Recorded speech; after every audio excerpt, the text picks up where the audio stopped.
Immediately following the bombing of Hiroshima, the President of the United States delivered an ultimatum to the Japanese government. Surrender or face complete destruction. The ultimatum was ignored.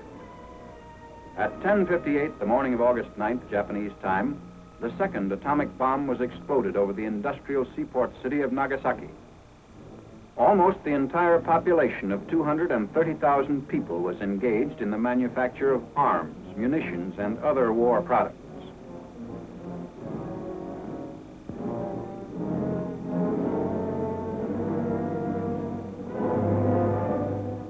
Two great Mitsubishi factories were located in the heart of the city.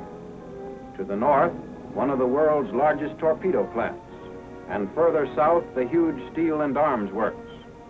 The bomb, which was dropped on Nagasaki, was aimed at a point midway between the two plants in order to cause the greatest possible industrial damage. Unlike Hiroshima, the force of the explosion at Nagasaki was largely confined to the industrial valley, which was surrounded by a series of hills that shielded many other areas of the city.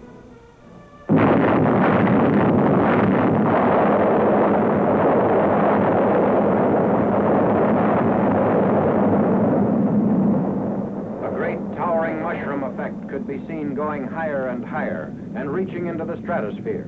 Because the bomb was exploded high above the ground, the greatest part of its harmful radioactive material was dissipated in the stratosphere.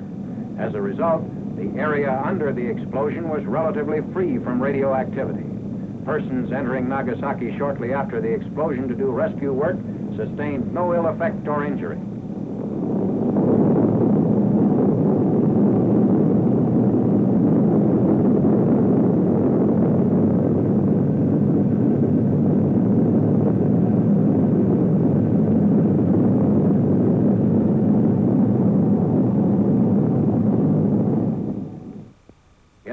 Of a little more than 3 square miles, there was very severe damage by blast and fire.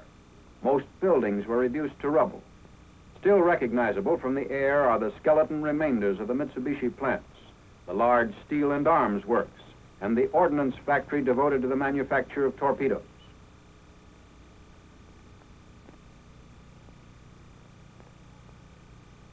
The Mitsubishi Steel and Arms Works extended almost a mile in length.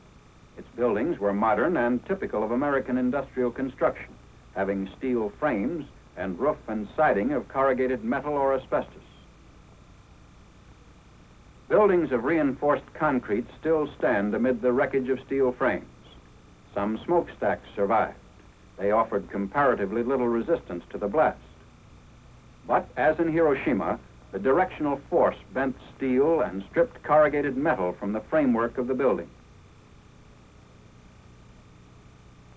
Where corrugated metal remained, it was pushed in like tissue paper.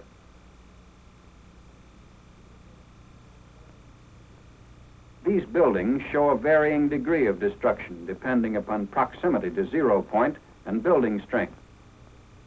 This foundry, 3/10 of a mile away from 0 point, shows considerable damage in spite of fairly good construction. Other buildings were stronger, some being constructed to support heavy overhead cranes. Damage to equipment inside was nevertheless serious. This machinery had been used in the manufacture of naval rifles, anti-aircraft guns, and heavy artillery.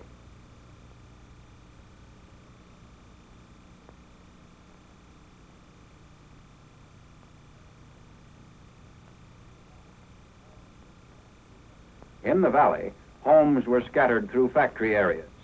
On machinery in many of these homes, piecework was carried on to help the Japanese war effort.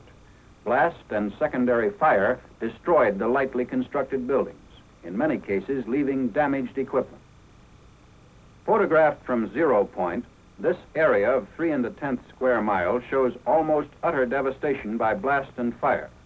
Note how hills in the south interrupted the blast. In the second area of 5 1/2 square miles, there was moderate damage from blast and severe damage from fires.